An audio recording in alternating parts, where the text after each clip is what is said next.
Hello everyone, कैसे हो आप लोग? अच्छे ही होंगे। तो चलिए लास्ट एपिसोड की तरफ चलते हैं। तो एपिसोड की शुरुआत में हमें दिखाया जाता है कि जुन बेहोश पड़ी हुई है। जुमू के पास आता है, वो कमीना से अनड्रेस करने लगता है, लेकिन तभी होंजुन अपनी आंखें खोल लेती है और उठकर बोलती है, सेंसिंग ने सब कुछ कन्फेस कर दिया था। उसने मुझे पहले ही बता दिया था कि उसने मेरी ड्रिंक में से की दवाई मिलाई हुई है, मैंने उसे पिया ही नहीं। पर जुंगुंग बोलता है कि तो फिर तुम यहाँ क्या करने आई हो? पर होंजुन बोलती है कि सब कुछ खत्म हो गया, मैं यहाँ पर तुम्हें पकड़ने आई हूँ। अभी तक तो सेंसिंग ने पुलिस को इन्फॉर्म कर दिया होगा और थोड़ी देर में पुलिस आने ही वाली होगी। इस पर जुंगुंग बोलता है कुछ भी खत्म नहीं हुआ है। ये कहकर वो एक सफेद कपड़ा उठा लेता है, बोलता है कि आज के बाद हम दोनों जिंदगी भर साथ रहेंगे। उसी तरफ हमें शीनो दिखाया जाता है, बेचारा परेशान हो रहा था, होंजुन माउंटेन की तरफ आ रहा था। फिर हमें जुंगुंग दोबारा दिखाया जाता है, होंजुन से बोल रहा था कि पहले हम शादी करेंगे फिर वहाँ चले जाएंगे। पर होंजुन बोलती है कहाँ चले जाएंगे? इस पर जुंगुंग बोलता है और कहा दूसरे जन्म में।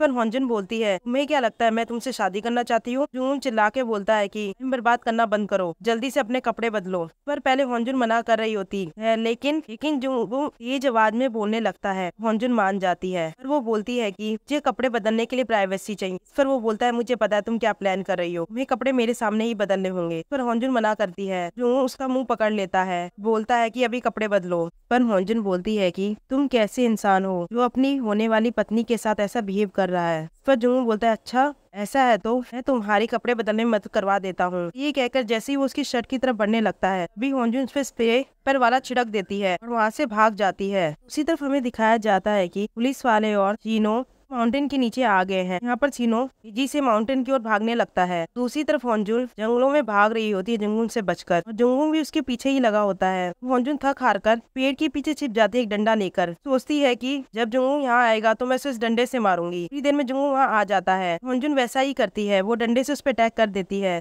लेकिन ये अटैक ज्यादा असरदार नहीं होते। फिर इन दोनों में हाथापाई होती है, फिर इन दोनों के ही पैर फिसलते हैं, ये दोनों एक छोटी सी खाई से गिर जाते हैं। उसके बाद जुंगुंग जुन को पकड़ लेता है। हमें दिखाया जाता है कि पुलिस वाले उस जगह पे पहुंच चुके हैं। थोड़ी देर में सीनो भी वहाँ आ जाता है। वो आके पूछता है कि होंजुन मिली? तो पुलिस वाले बोलते हैं नहीं, हमें आने में देर हो गई। फिर सीनो अंदर जाके देखता है और वो सारे सामान को देख के बोलता है मुझे पता है वो कहाँ गए होंगे। पुलिस वालों को बोलता है मुझे फॉलो करो। फिर हमें होंजुन दिखाई जाती है, उसका मुंह जुंगुंग ने बांध रखा था और वो होंजुन से बोल रहा था कि भाई तकलीफ थोड़ी देर की है, थोड़ी देर में भी पूरा चांद निकल आएगा, उसके बाद हम शादी कर लेंगे। जब हमारी शादी हो जाएगी मैं पहले तुम्हें पिछले जन्म में भेज दूंगा, चिंता मत करो, थोड़ी देर में मैं भी वहाँ आ जाऊंगा। और ये कहकर जुंगुंग अपनी जेब से एक बोतल निकालता है, उस बोतल को होंजुन को पिलाने लगता है। यहाँ होंजुन से ना पीने की काफी कोशिश कर रही होती है, लेकिन लास्ट में जुंगुंग उसे पिला ही देता है। और उस पदार्थ को पीने के बाद जुन अपने पिछले जन्म को याद करने लगती है। फिर जुंगुंग रस्म को आगे बढ़ाने के लिए अपने हाथ पे कट लगाने वाला था, लेकिन तभी वहाँ पुलिस आ जाती है। पुलिस को देखकर जुंगुंग वहाँ से भागने लगता है और यहाँ पुलिस जुंगुंग को पकड़ लेती है। दूसरी तरफ शीनो होंजुन को अपनी गोद में उठाता है और बोलता है कि आंखें खोलो मैं आ गया हूँ। होंजुन कोई भी जवाब नहीं दे रही होती है। होंजुन को बोलता है कि तुम मुझे छोड़ के नहीं जा सकती। अगले सीन में हमें दिखाया जाता है कि होंजुन को हॉस्पिटल ले जाया जा रहा है। यहाँ पर शीनो भी अंदर जाने की कोशिश करता है, अथॉरिटी द्वारा उसे रोक दिया जाता है। फिर दूसरी तरफ हमें दिखाया जाता है कि पुलिस वाले जुंगुंग से पूछताछ कर रहे थे और वो उससे बोल रहे थे कि हमको सब कुछ पता चल गया है, जिंग ने हमें सब कुछ बता दिया। उसने बताया कि तुमने ही अपनी वाइफ को मारा था, इस काम में सेंसिंग ने तुम्हारी मदद करी थी, तुमने ऐसा क्यों किया? फिर जुंगुंग जवाब देता है कि वो एक बेकार औरत थी, दूसरे मर्दों को देखकर हंसा करती थी। पुलिस वाला पूछता है कि अच्छा फिर तुमने होंजुन को क्यों मारने की कोशिश करी? जुंगुंग उसका जवाब देता है, बोलता है कि मारने की कोशिश तक तो होंजुन मर चुकी होगी। दूसरी तरफ हमें हॉस्पिटल का सीन दिखाया जाता है, जहाँ पर डॉक्टर सीनो से बोलता है कि तुम अब होंजुन से मिल सकते हो। और उसके बाद सीनो अंदर आता है, प्यार से होंजुन को छूता है। हमें पता चलता है कि होंजुन अब ठीक है, उसने आंखें भी खोल ली हैं। उसके बाद सीनो उसको देखकर रोने लगता है और फिर थोड़ी देर में सीनो के पेरेंट्स भी होंजुन से मिलने आते हैं। और यहाँ पर सीनो की मदर होंजुन से पूछती है कि तुम कैसी हो? इस पर होंजुन बोलती है कि अब मैं अच्छा महसूस कर रही हूँ। फिर सीनो की मदर जिनको बताने लगती है जिस आदमी ने तुम पे अटैक किया था उसे पकड़ा गया है और अब वो जिंदगी भर जेल में सड़ेगा। फिर उसके बाद वो होंजुन से बोलती है कि अब तुम बस जल्दी से ठीक हो जाओ ताकि तुम मेरे बेटे से शादी कर सको। ये सुनकर सीनो का पिता बोलता है कि मैं अब भी शादी के खिलाफ हूँ, मैं तो सिर्फ यहाँ एक इंसान के होने नाते आया था। और ये सब सुनकर सीनो बोलता है कि मैं आप लोगों को एक बात बताना चाहता हूँ, मुझे कल सामन का फोन आया था, उसने मुझसे बोला था कि मैं एक बेटी होगी। बात सुनकर होंजुन चौंक जाती है कि उसे भी नहीं पता था कि उसे एक बच्चा होने वाला है। और ये सुनकर सीनो के फादर का मुंह थोड़ा हल्का हो जाता है। फिर सीनो के फादर जुन से पूछते अब तुम क्या करोगी? पर होंजुन जवाब देती है कि मैं अपना अच्छे से ख्याल रखूंगी, आगे से प्रॉमिस करती हूँ। फिर हमें दिखाया जाता दिखाता है कि अब होंजुन घर पे आ चुकी है। यहाँ पर सीनो खाना बना रहा है और होंजुन साइड में लेटी हुई है और सीनो खाना बनाकर होंजुन के पास जाता है, उठो खाना खा लो। इस पर होंजुन बोलती है मुझे खाना नहीं, तुम्हारी किस चाहिए। तब सीनो बोलता है किस तब मिलेगी जब तुम खाना खाओगी। होंजुन उठकर खाना खाने लगती है।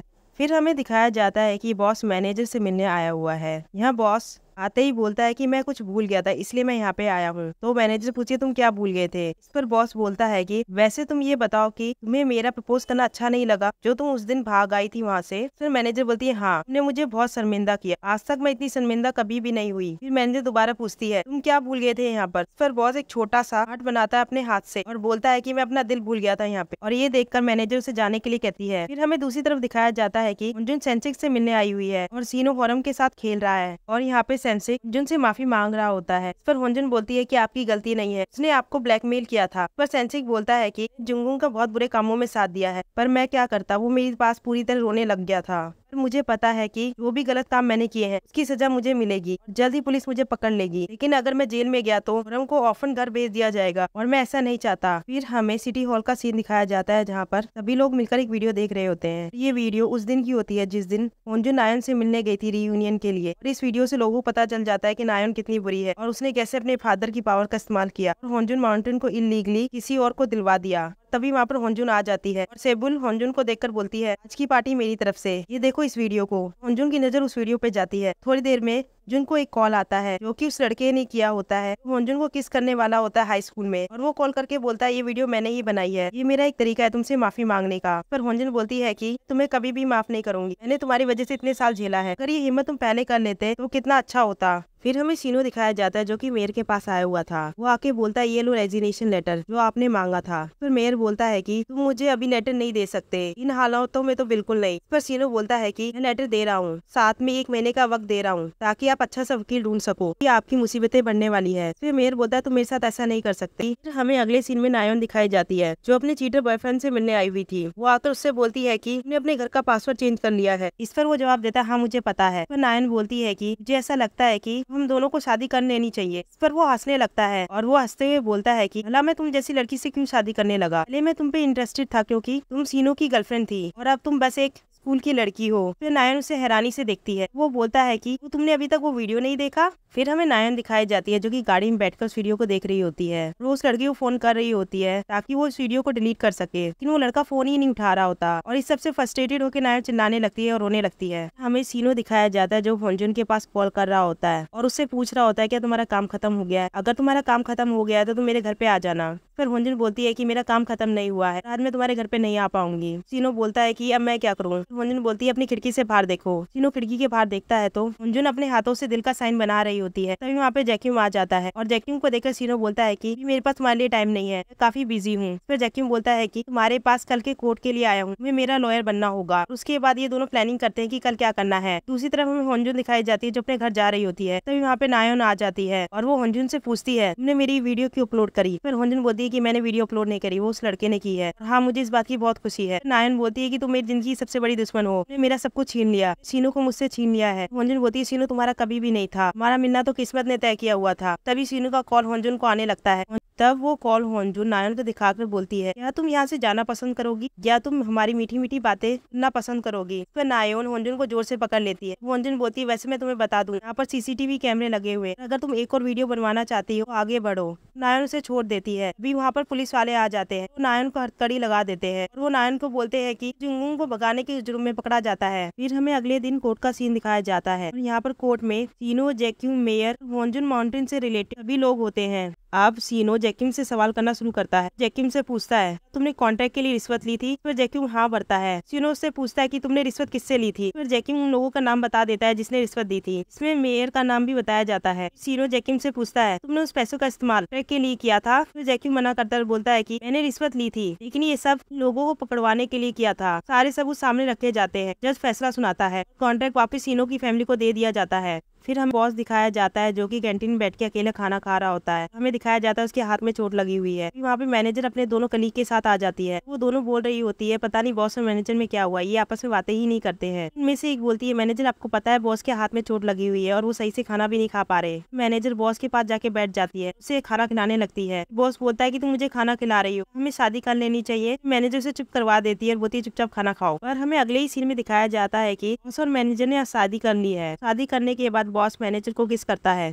फिर हमें सीनो और होंजुन दिखाए जाते हैं जो कि एक वॉक पे आए हुए होते हैं। इस पर होंजुन सीनो को बताती है कि जैकिंग जा चुका है। फिर सीनो बोलता है कि तुम जैकिंग की क्यों बातें कर रही हो, फिर तुम किसी और आदमी के बारे में बातें करती हो, जी बहुत जलन होती है। होंजुन बोलती है फिर तो अच्छी बात है। फिर होंजुन बोलती है कि तुम क्या करोगे अगर जैकिंग की जगह जो बंदा आएगा बहुत ज्यादा हैंडसम हुआ तो। सीनो बोलता है मैं तब भी जलूंगा। फिर होंजुन सीनो को बैठा देती है, उसके पास एक कॉटन कैंडी लाती है, बोलती है ये खाओ। सीनो बोलता है ये तो एक ही है। पर होंजुन बोलती है मुझे पता है। ये कहकर होंजुन छोटा सा टुकड़ा अपने मुंह में ले लेती है। ये दोनों करते हुए उस कैंडी को खा लेते हैं। फिर हमें सीनो दोबारा से दिखाया जाता है जिसने अब लॉ फर्म दोबारा से ज्वाइन कर ली है। यहाँ पे किम्बू उससे मिलने आया होता है। वो उससे बोलता है कि मैं तुम्हें गुड बाय बोलने आया हूँ। सीनो बोलता है कि तुम क्या करना चाहते हो अब। फिर किम्बू बोलता है कि हमारी माँ की तरह मेरा भी सपना एक्टर बनने का है और अब मैं उस सपने की ओर बढ़ूंगा। फिर हमें दिखाया जाता है कि किम्बू और सीनो की मदर मूवी में एक्टिंग कर रहे हैं। थोड़ी देर में शूटिंग खत्म हो जाती है। एक बंदा की मदर के पास आके बोलता है कि एक फैन ने एक ट्रक भेजा है। फिर वो सोचती है कि भला मेरा कौन सा ऐसा फैन हुआ। वो दोनों ट्रक चेक करने जाते हैं। उन्हें पता चलता है कि ये ट्रक असल में सीनो के फादर ने भेजा होता है। सीनो के फादर उस ट्रक में भी होते हैं। फिर वो पूछती है आप यहाँ पे क्या कर रहे हो। सीनो के फादर बोलते हैं सी मुझे कोई काम नहीं था, मैंने सोचा क्यों ना अपनी प्यारी सी पत्नी को सपोर्ट करने ही आ जाऊँ।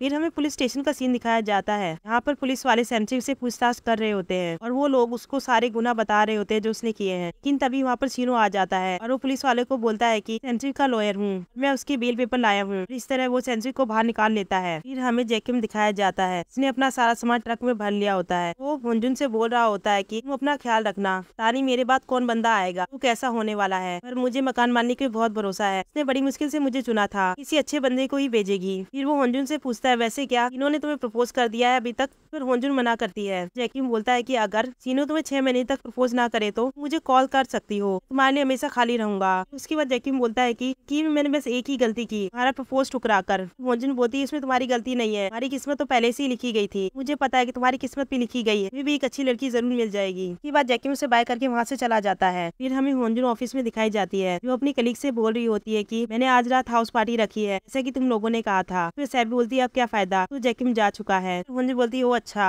वो दोनों बोलती है कि हमें एक आइडिया है, इस पार्टी में सीनो को बुलाना, साथ में 2 हैंडसम लड़कों को भी, अभी हम पार्टी अटेंड करने आएंगे। फिर होंजुन हाँ भरती है, बोलती है सब कुछ मेरे पे छोड़ दो। हमें होंजुन अपने घर पे दिखाई जाती है, सीनो को कॉल मिला रही होती है। सीनो कॉल ही नहीं उठा रहा होता। होंजुन अपने आप से बोलती है कि मुझे इतनी बार कॉल नहीं मिलाना चाहिए, उसकी भी कोई जिंदगी है। थोड़ी देर में फिर वो बोलती है आज तक ऐसा हुआ ही नहीं है कि मैंने कॉल किया और उसने ना उठाया हो, पता वो कोई मुसीबत में हो। लेकिन तभी सीनो का कॉल उसके पास आता है, कॉल उठा लेती है। कॉल पर सीनो से बोल रहा होता है कि फर्स्ट फ्लोर पे आओ, मुझे तुमसे कुछ काम है। ये सुनकर होंजुन बाहर आ जाती है। बाहर सीनो की गाड़ी खड़ी होती है। तभी सीनो होंजुन को पीछे से पकड़ लेता है, बोलता है कि मैं अपना नया किराएदार कैसा लगा। होंजुन समझ जाती है कि सीनो ने फ्लोर को रेंट पे ले लिया है। ये दोनों अंदर आ जाते हैं। होंजुन यहाँ सीनो को बोल रही होती है मैं ऐसे करने की जरूरत नहीं थी, ये रूम बहुत महंगा है। सीनो बोलता है कि हमारे लिए कोई भी चीज महंगी नहीं हो सकती। ये कहकर सीनो बेड साफ करने लगता है। थोड़ी देर में वो होंजुन को बेड पे खींच लेता है। हमें अगले दिन का सीन दिखाया जाता है। यहाँ पर वो सामन सीनो के पेरेंट्स से मिलने आए होते हैं। लोगों के लिए सीनो और होंजुन ने खाना बनाया होता है। भी सारे मिलकर खाना खा रहे होते हैं। सामन बोलती है कि यहाँ पर शादी की डेट फिक्स करने आई हूँ। होंजुन बोलती है कि मुझे अभी शादी नहीं करनी। सीनो बोलता है कि हाँ भी अभी शादी नहीं करना चाहता। वो सामन बोलती है कि इसे कैसे चलेगा, जो अभी पेट से है, शादी जल्दी करनी होगी। होंजुन बोलती है कि ये आपको कोई गलत फहमी हुई, ने अपना चेकअप करवाया था, पेट से नहीं हूँ। सामन बोलती है कि ऐसा कैसे हो सकता है, ये भविष्यवाणी कभी गलत नहीं हो सकती, ने तुम्हारे वंश में एक लड़की देखी है। पर सीनो की मदर बोलती है कि सर में वो पेट से है। ये सुनकर सब लोग से हैरानी से देखते हैं, इवन सीनो के फादर भी। ये बात नहीं पता थी। इन्हों सबसे छुपाने के लिए बोलते हैं मुझे पता है हमें बेटी होने वाली है। फिर सीनो और होंजुन ने बधाई देने लग जाते हैं। हमें सीनो और होंजुन एक समुद्र किनारे दिखाए जाते हैं। यहाँ पर होंजुन सीनो से पूछ रही थी तुम यहाँ पे मुझे क्यों लाए हो। फिर सीनो समुद्र की तरफ देखने लगता है और वो होंजुन के पिता से बात करने लग जाता है और बोलता है कि मैं आज यहाँ पर